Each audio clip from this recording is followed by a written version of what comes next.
Hello.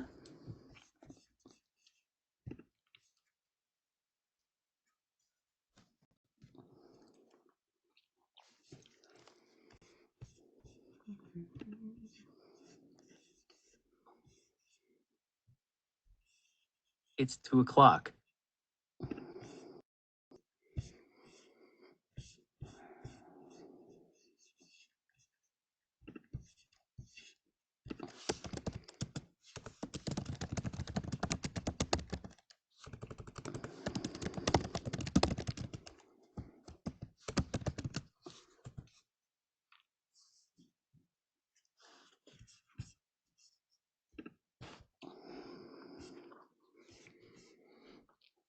Hi, Allison. How are you? I'm good. How are you? Good. Good week. Yes, it has been. How are you, Rebecca?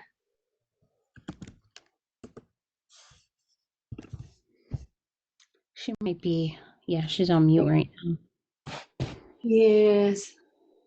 What's going on in Reference Edge world? Oh, not much. Things have been going smoothly. Just yeah. Yeah, not much new to report. What about you? Not much myself, really. We had our first sponsored newsletter went out this week, so that was good. Working on a mentorship program, which is there's a lot more people interested than I was originally ready for. And yeah, just other small things here and there that are in the works but aren't ready to be talked about yet, I guess. Right. Do you guys have any events coming up or anything? No. No, like webinars or anything? We're actually going to be posting about one next week. So Tell me about it. Oh, posting about it. I thought you said yeah. hosting one Yeah. next week. Okay. Well, when you post about or when you let it out, tell me about it so I can put it in the community. Sounds good. We'll do. Hi, everyone. How is your week? Phenomenal. How's yours, Mary? Good, good. Not a lot going on, really. I mean, it's summer, so I feel like a lot of people are out, but seeing all the pictures of vacations in the community was really awesome. Yeah, that was super fun. We have a very adventurous group. Those were big trips. Yeah, I was really surprised to see so many people posting about their summers, vacations, etc. I felt kind of like we just went to the beach. It's like a half hour away and posted some pictures. So it wasn't anything super exciting, but I love the lakes that we went to. There's something weird about the algae or something. I don't know, that makes it like that greenish blue. So yeah, I just took others walking around it.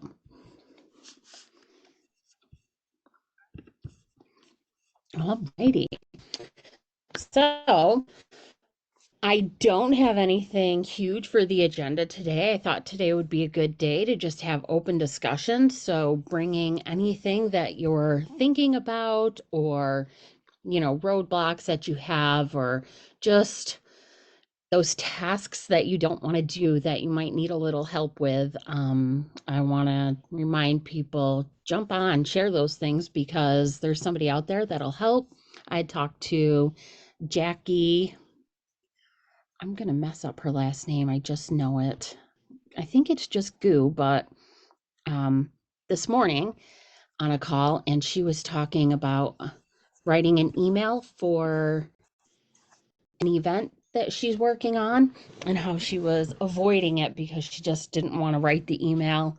Um, we can get into our heads about that. Like, what do I say? What are people going to think? And all of that. So I told her, well, just post in the community. And Jake came to the rescue and said that he had something to share. So awesome. Who has a topic for this week? I can go ahead. I always have lots of things going on. So yeah, I'm Perfect. also working on an in-person event. I don't know how common that is for people in this group, but that's actually not what I wanted to talk about. But if people do have other things related to in-person customer conferences, let me know. I'm really curious if folks here have an official advocacy program or not, and how you think about when is the right time to actually like create a named program versus just relationships with all of your advocates. Did you say create a main program versus relationships? Named, Oh, like, okay. right? Like, I mean, we work with our customers and sorry, I was trying to be on the camera, finishing lunch. We work with our customers. We know a lot of our customers. We engage with them. We do not have a named program. Customers don't like join a program. We just have relationships with people. And I'm curious when and how you all think about when do you need to have a named program versus just sort of relationships with your customers. So Now- now- something. Go ahead, Christine. Go ahead. No, we just decided this year, Rebecca, that we're going to go for Titans. I'm going to release it at our conference in the fall.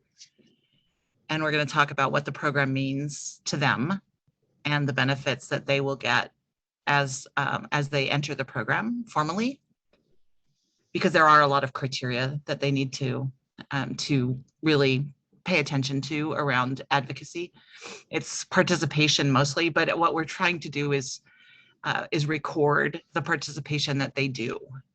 So formalizing it into a program makes it easier to do that, right? Where before we were asking for references here and somebody was talking to somebody there and product was reaching out to a particular customer because they knew them already at their previous job, and CSMs were caught in the middle trying to find all kinds of things. And we started formalizing last year what the reference process looked like, just in terms of we need references for prospects. But as part of that, we kind of codified what it looks like to be an advocate on our behalf.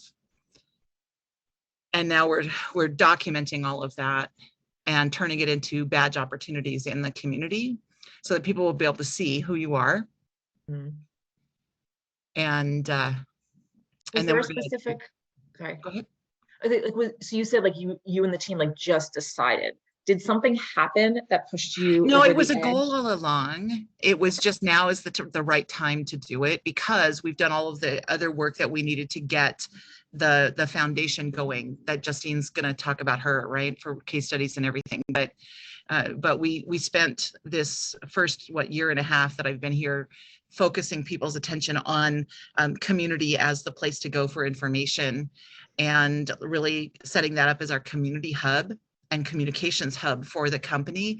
And then from there, we're going to take it at a jumping off point and auto launch people into the program based on the responses that they do to their NPS. So when they NPS 7, 8, 9, and 10, we're starting at 7. I know that sounds weird, but we are starting at 7 because they're engaged, right? At that point, they're engaged. They answered the NPS survey. But we're going to auto send them an advocacy application form, basically, that says, how would you like to be a part of our group, right? How do you want to do this? If you really want to join up and become a Titan, then here's the criteria for that. You're more than welcome to join up and do that. And at the end of it, you get to be part of our product advisory group. And you get to meet quarterly with our product team, our VP of product. Hey everyone, I just want to add on to that. I've started many advocacy programs from the ground up from scratch over my career, but I think that's one of the first things that I've always All right, wanted. Wendy, you're really hard to hear. I don't know if you have AirPods in. No, I don't, but hopefully this gets better. Yeah, it's a little muffled. I don't know if other Okay, people. I'll try to speak up a little bit. I just was saying that I've done a lot of programs from scratch over the years. And one of the first things I want to do is really set that foundation about what the program is all about. But, typically working with an advocacy council or team that I bring together across all of the different parts of the organization to help define what the program is going to be. But putting a brand to that is super important. And you can start to, and I just went through a tax certification kind of program, and we talked a lot about brand. And what we talked about was it brings clarity to your program. So it brings clarity, it brings, an understanding not only internally, but also for your customers. A lot of what Christine was just saying, it makes it so that everyone's on the same message. Everyone has one place to go. They know where that is because it's a branded program. So I just thought I'd throw that in there. Hopefully you could hear me. Yeah, hey, Rebecca, Christine, and Wendy, phenomenal answers, by the way. I've kind of done a lot of the same thing. So my approach so far, obviously not perfect, and I have a lot of the same questions as you, Rebecca, but my approach so far has been doing what Wendy did of like, okay, let's send out an NPS, let's find out who our promoters are. And then what I did is I sent a follow-up email to those promoters. So we did 9s and 10s.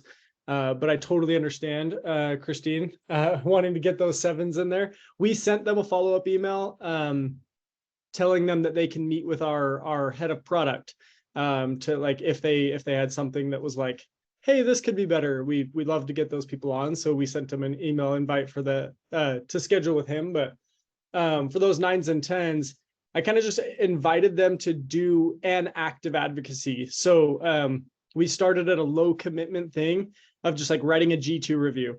Just like, hey, if you really love Nectar, like, thank you for being a promoter. If you really love Nectar, like, we'd love for you to write a review.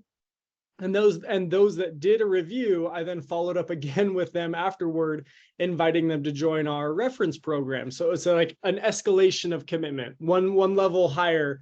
And then those that are like really just crushing it and doing acts of advocacy, like always willing to do reference calls and things like that, I'll then reach out to those people more personally and be like, hey, I'd love to schedule a call. Basically I'm considering trying to build this like official advocacy group of like an exclusive group of customers. And, you've been awesome, basically just kind of buttering them up, right? And then scheduling a call with them and getting them on the phone to just talk about the advocacy program, let them know like this is something we're considering building. I'd love your feedback on what motivates you to be an advocate, what types of rewards, what benefits to you are the best to be a part of a group like this? Is it networking? Is it the rewards? Is it like, what exactly is it? And getting their feedback. So that's kind of what I've been doing so far. Like we've been running this advocacy stuff for about 6 months now. We haven't officially kicked off the like what we're calling the Nectar Champions. We haven't like officially kicked it off yet, but I've had like 10 or 12 interviews now with customers that have just been like doing acts of advocacy very well, essentially showing that they would be great official advocates for our company, and then getting their feedback of what that would look like.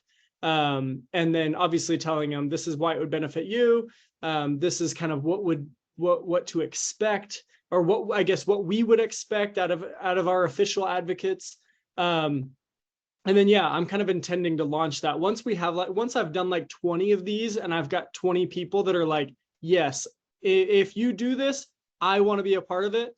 I'm kind of thinking that that's when I like officially kick it off and, kind of do like a community of those people, whether that's a Slack channel or something like that. And anyway, kind of connecting those people into like an official group. That's kind of how I've approached it so far. Obviously it's not perfect. So if anybody has any feedback on that approach or anything like that, that would be wonderful. But I don't know if that was helpful, Rebecca. Just kind of wanted to tell my story of how I've approached the problem that you've kind of been seeing yourself. So anyway. Yeah, that's Yeah. great. And Leslie? I was going to do that. Leslie, go ahead. Hi, everybody. I lost my voice, so I'll make this quick. Um, yeah, okay, so when I started Sendoso, actually, when I start any company, I just kind of, there's not an advocacy program there. So then I just gather up and I listen to the, like, or I go ask CSMs and sales, like, who has been doing reference calls for you and who's been like speaking at opportunity or doing speaking opportunities. And then I get a list of those people. I send them an email. I'm like, hey, I'm here to spoil you now. Thank you so much for what you've done for our company in the past, but I'm here to like, put order to it and make sure you're not bothered and stuff like that. So then I go ahead and send them a gift, like of a high value gift, and not just I haven't done that just because I'm at Sendoso. I sent everyone custom bobbleheads, like kind of like being a superhero and everything, and just like really built those relationships super strong. I interviewed every single one of them. I said, if there is a program, what would you want it to look like? Can I meet you where you're working? What motivates you to be an advocate? And ask the, like, me, I always dig real deep, as far as like what they're into and chit chatting and stuff like that. And then when I had 30 at Sendoso, and when I decided to launch it, I looked at the calendar of what I was doing, what demand gen was doing, what customer success was doing, and see if I can plug in anywhere. And what was happening is that was an in-person cab. And so I used it as a way to get more registrants as I dangled it. I said, and if you attend, you'll have an exclusive to our special announcement. So I would just say to see if you can, if the timing's right, to plug it into any other event that you want something to come out of it and make it bigger and like, all that stuff. Yeah, that's great. I see that Daniel has his hand raised, so just one second. Rebecca, I think like these are both like what Tyler said. I almost called you TJ. I wasn't sure which one to use. And TJ, Leslie, like yeah. those are great ways to get it started. My thought is before that, like Daniel said, what's the reason that you would need for this? And for me in the past, it's been scale. Like I need to get this program to where I can manage more people more quickly. So that's, I just wanted to throw that in there before I let Daniel talk too. Wait, one more thing. You can just do a soft launch. And like, I'm Mhm. always a believer, just do it, just launch it. And then like, if you want to be safe, then you can do just like a soft launch and maybe there's some like quick ROI stats to get more budget to then make it bigger. Okay, Daniel, you go. Yeah, excellent ideas here and reason, advice and reasoning. I think, Rebecca, just the other flip side to this, the other side of the coin is every project you create and every formal program you have also requires a budget and buy-in from the company and all of that side. So in order to get a budget, you need to have a KPI. Okay, what is the or business goal for this, right? What is the benefit to our company for doing it? And that could be that you're increasing ROI. It could be that you're increasing lifetime value, that you're increasing advocacy or whatever. But you have to find some kind of logic about, okay, we're going to invest X amount of dollars. Maybe it's not much.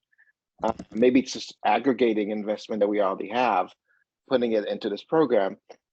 And here's what the expected outcome is going to be. And on top of that, if we have an official program, it's going to be more work than we're already doing. And so therefore, what resources are we going to need in addition to money, to budget? And how is that going to help, right? Is it going to save us? Maybe it'll save us money or save us, if probably not, probably the other way around. So what is the investment look like at the other end of it? That was going to help. And so once you decide, okay, if the goal of this community is to gain more buyers or create more opportunities for upsells or expansion, right? Or is the goal to create to increase retention? Then based on that specific goal, maybe there's more than one, then you can go back and reverse engineer everything else that everybody said, because now you're just focused on achieving that, and it'll kind of fall into place, I think. Yeah, that's a good point too. I mean, planning and knowing what you need to keep in mind for those goals that your company has. I would think that if you're considering building a more a program around advocacy so that it's not just the one-on-one, that it's various goals. There's multiple things in that, like the upsell, yes, but there's getting more of that customer marketing out there as well. Kathy, did you have something you wanted to share? I did, yes. So going into formalizing an advocacy program, you then are kind of, there's a good and a bad to this one thing. You can count your results and you have to count your results, right? So how do you think about that? Actually, Daniel led into this really well with determining what your goals are and your KPIs. So is that part of what the metrics are you thinking about when you're going in, or are you going to sort of see how this goes and what comes out of it and then decide? Or how do you approach that whole thing of measurement? Do you have ideas on that, Rebecca? Like what you think you might want to measure as you're going into it, or are you really in the stage of trying to decide if this is a thing you should do? I mean, I'm leaning towards, I would like to do it. And my manager's only concern is that there's so much going on already that he doesn't want me to take on more, which is good. But I'm thinking that it will help us be more organized and save us time when we're looking for customers. As I said, like we have customers we work with, and we just keep like everything in a spreadsheet and we just don't, like we haven't named a program. And so that's what I'm trying to figure out. I'm like, we can sort of manage it the way we're doing it now, like how many more customers would we get to want to be involved, and would it help us scale the number of customers we can engage with, which would save us time when we're looking for people to do different things. And it's sort of hard to measure. I mean, I could, have us measure like how much time does it take right now to find somebody, but I think over time as well, like we can't keep using the same people over and over. So we can continue just having like an informal list of customers, or would we like dramatically increase the number of customers that opted in if we actually named something and invited them to join? So for me, that's what I'm trying to figure out. Like we're going to do the same things. It's just like, what is the ROI on creating something named versus keeping a list of customers that are happy? Yeah. I think your manager actually has the right idea in that the name then becomes a brand that needs to provide a consistent experience internally and externally. So you need to be able to support that advocacy program brand with your internal folks and with the customers joining. You can keep expanding without getting to that point yet, but then once you name it and start inviting them to a specific thing, you need to be able to execute on it. And we're kind of going through that right now. We're proactively expanding our advocacy program and our roster of customer advocates, but we haven't named it yet. And we're still kind of mulling over when, as you're noting now, when do we pull the trigger on something like that? That's a really good question. For me, again, it was scaling. Like it sounds like what Rebecca might need. Maybe here is like being able to find, like, identify and activate more customers to become advocates. And for me, I've said this a million times. I'm working on a course right now, blah, blah, blah, about community and customer marketing and how they come together to help you scale a program like this. But I've actually been working on it for the last 2 weeks quite a bit. And I even had a call with Cameron Coffey, she's on here today, about this, because when you name a program, what you're really doing is you're putting something out there that becomes more of that self, Like it's not self-help, but like you get access, you can give it to the customers and give them the opportunity to enroll and try something different without you being right there for every step of the way. And it becomes, what I've done is made it part of a system. And I think really Leslie kind of does this as well, is like has a landing page where people can go sign up, say the things that they want to do. And when it goes into her Salesforce, at least from past calls that she's shared, it shares all of those things, like gives them the opportunity, has some automation. And then what it does is it allows you to, one, keep their information in one place and be able to identify your advocates for different requests much more quickly. And it gives you the opportunity to pull back and say, okay, where do I need to use my personal touch versus some kind of automation and technology that will allow me to save time.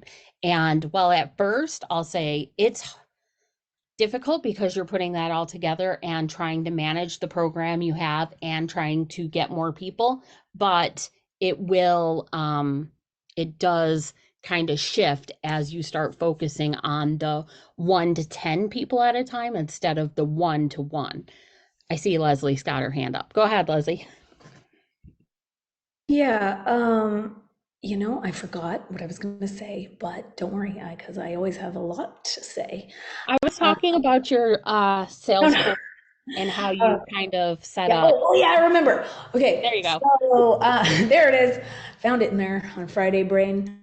So what I did was, okay, this is good. This is good. Okay, so if you're trying to make a case to launch or to make it official, then what you do is get a Salesforce report on all your criteria, right? Like for me, it's they're out of onboarding. The CSM risk score is greater than 2. Nope. High. Yep, higher. And so you just get all your criteria and then see what comes up in that report, and then kind of like, add up all the potential ARR that you could potentially raise. Like for me and my advocates, 3 months into getting into the program, they increased their spend by 34%. And that's compared to the 3 months prior to joining. So like I'm showing some cool value. So then I go and take an ABM approach and get a little bit more targeted with the accounts that I want in. And then I'm like, if you give me money to go get these customers, you can just like forecast what 34% more revenue would look like. And so that's what gets them really pumped up. And then if you are, kind of down on metrics when you first launch, I mean, you could always, do you have Tableau? Yeah, great. Do you have a smart person, smart guy, likes data? Getting there, working on it. Okay. So, because I'm always comparing, right? I'm always like, so I try to get as many people as I can that are a good fit. And then I'm like, oh, my advocates are utilization rate is, what is it? 27 times higher than, the rest of the install base. And they're sending at this scale, and they're, ARR is much larger. And so like just statistics like that will really open people's eyes. They'll tune in. This is what they want to hear. This is what's important. And then you should get a lot of kudos and recognition, I think. Perfect. Go ahead, Daniel. Yeah, just a couple of thoughts there, Rebecca. One is it's a process. This isn't something that gets done immediately. It could take a year to just internally digest, understand the problem, and kind of come up with a plan. It might be much less, but it could. But that's the right way to do it. Is sort of mull it over together as a team for a while before you, and then figure it out officially. We're not just kind of rush it. And the other thing is, you might work on this together with demand gen, because if you can mix the two audiences together, have customers talk to prospects, then it's a double whammy. It's the best for everyone. And so having a program where you have a say and a space inside it for customers, say within within our in-person event, customers get first access and get their own space for networking, etc. Right? And that's part of the overall plan, and that could work really, really well for you. And then the demand should have much bigger budgets, right? But then it's obvious, and it's obvious where the value comes in. And so having a mixed community like that could work, could really do well for the company. Just some ideas. Do you have follow-up questions on that at all, Rebecca? We kind of took that and ran with it. Yeah, no, that was super helpful. Hope it's helpful for other people as well. It will be, and the recording will be too, because this is very common for where a lot of people are with, bye, Leslie. It was good to see you. I'm not Where on. Bye. Bye, guys. See ya. Where a lot of people are, I think, just having watched layoffs and stuff, I've seen that a lot. Layoffs have kind of slowed down a little bit. And I'm careful in saying that, I promise. And I've seen more positions opening. I don't know if there's more hiring actually happening yet, but I think that maybe we've hit the plateau, I'm hoping, and more people are starting to think about this customer marketing and advocacy aspect, because the need for customer marketing isn't going away. Like, as the trust radius report that came out, like, I agree with a lot of what that said. Like, people want to hear from other people. Whether or not that's going to grow in the way of reviews or these different platforms or not, I'm not sure. But we want to be able to talk to each other and be like, hey, who can I talk to that has used this? Who can I talk to that was not happy with these other softwares? And as SaaS companies start to, what's the word, where they, like, things kind of level out and we're able to start focus on work again, and not just we got to save money and cut all these costs. I think they're going to realize we've got to still focus on these things. So there's In that. fact, Mary, I was gonna say, I love what you were saying about, like, layoffs and everything. And I would argue that with the economic headwinds that we've kind of been facing and may continue to face, customer marketing and customer advocacy is just going to become that more important, right? That much more important, where we can leverage those customers. Like the CAC payback on doing these programs, the ROI on these programs is outrageous.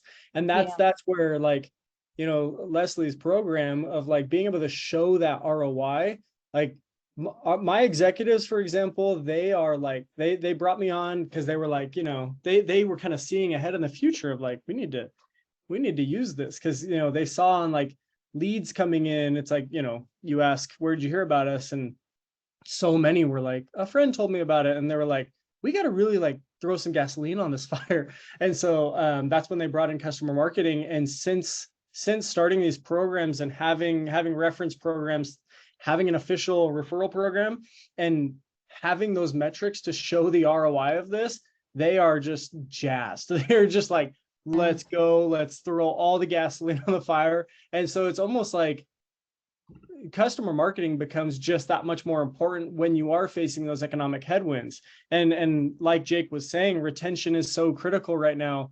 Having, because customer advocacy is not just about the customers advocating for us, but also us advocating for them, right? We're doing extra things for them, making them feel more special. And so they retain way better. They spend way more in our platform, right? And so that just helps so much when you are facing those economic headwinds and maybe struggling to get more leads. It's like, well, let's really make sure we're closing the leads that we have by getting a reference on there. Like, we found that deals are 3 times more likely to close when they have a customer reference call happen.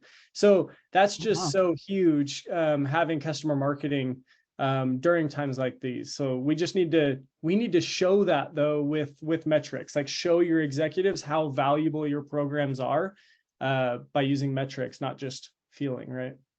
Yeah, and absolutely.